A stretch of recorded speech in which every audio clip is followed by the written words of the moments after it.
52 వయసులో 150 కిలోమీటర్లు ఈదిన మహిళ గత నెల 28న విశాఖ సముద్ర తీరం నుంచి కాకినాడ తీరం వరకు కొరమండల్ ఒడిస్సీ ఓషన్ స్విమ్మింగ్ సంస్థ ఆధ్వర్యంలో సాహసయాత్ర ప్రారంభించారు. సముద్రంలో రోజుకు 30 కిలోమీటర్ల చొప్పున 150 కిలోమీటర్లు ఈది శుక్రవారం కాకినాడ గ్రామీణం సూర్యారావుపేట తీరానికి చేరుకున్నారు.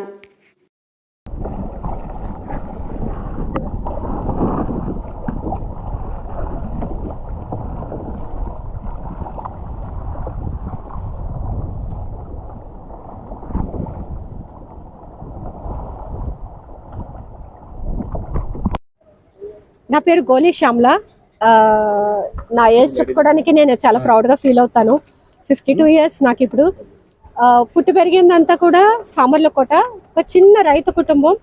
కానీ ఈరోజు స్విమ్మింగ్లో విశాఖపట్నం నుంచి స్టార్ట్ చేసి కాకినాడ వరకు రీచ్ అవ్వటం జరిగింది. ఈ స్విమ్మింగ్ ప్యాటర్న్ వచ్చి ల్యాండ్లో విశాఖపట్నం ఆర్కే బీచ్లో స్టార్ట్ అయింది. కాకినాడ ఎన్టీఆర్ బీచ్ లోనే ఎండ్ చేయాలని మేము అనుకున్నాము. అప్పటి వరకు కూడా ల్యాండ్ టచ్ చేయలేదు, ఓన్లీ బోట్ లోనే స్విమ్మింగ్ చేసి బోట్ లోకి వెళ్ళటం జరిగింది. సో ఈ జర్నీలో నాకు కొంచెము ఇబ్బంది కలిగించింది. కొద్దిగా ఒక్క రోజు మాత్రం స్ట్రగుల్ అయింది. క్రూ సపోర్ట్, క్రూ హెల్త్ కొద్దిగా సపోర్ట్ చేయలేదు. ఎందుకంటే సీ సిక్నెస్ అనేది ఉంటుంది. మాకందరికి కూడా వామిటింగ్స్, లూజ్ మోషన్స్ అవటము, అంటే ఆ మోషన్ ఉంటుంది బోట్లో పడుకున్నప్పుడు కూడా, సరిగా నిద్ర పట్టకపోవడం.